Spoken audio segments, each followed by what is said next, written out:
already submitted this counter affidavit before the DOJ and is fully cooperating with the investigation.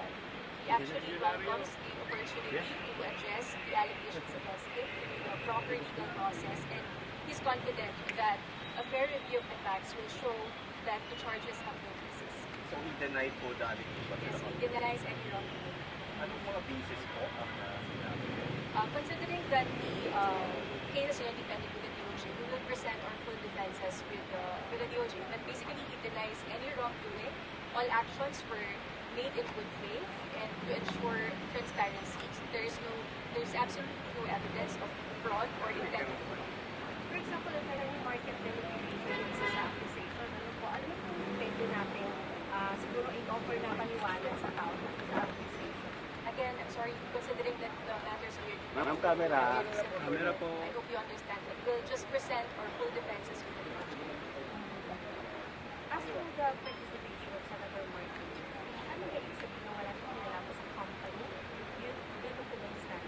The stand is that he performed the action in good faith as Director of the company. And this were based on independent valuations and again to comply with the duty to ensure transparency. Sorry, I'm only speaking on behalf of Senator Martin. The other respondents are represented by their own counsels and will be able to clarify. Are they public? The other members of the family? I think Senator Camille as well as Paolo. So I'm not sure as to the other respondents, but they have their own counsels. Babalik pa po ba si Senator Mark o may next? According to the DOJ panel, for the next hearing, it's the submission of the reply affidavit by the SEC, so they're not required to attend. And then pagka may reply affidavit, you will also answer that? Yes. Depending on the contents of the reply affidavit, we will evaluate whether we will be filing a response or a reply affidavit. When do you see any political hand in this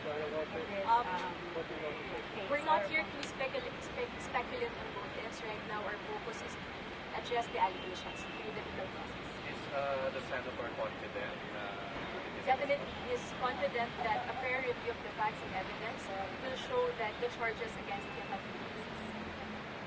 Thank you. I'm Regine Tarantapia. Abrera. Abrera. Tatanong lang.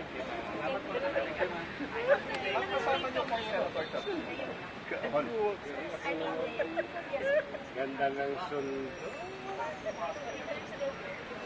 Uy, boss.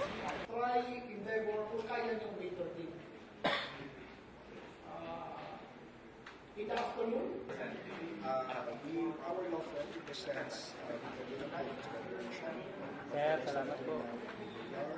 Senator Sophia ABR, Senator Camille ABR, Senator Mark ABR, Manuel Paulo ABR, as well as Cynthia J. Flores of Villar County Police Corps.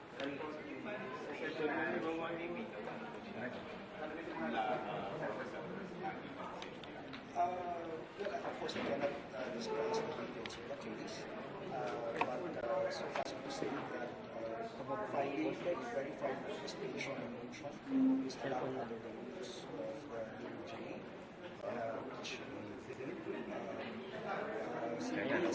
Requesting the DOJ of senators and investigators to look at the complaint and hopefully decide how to favor the end.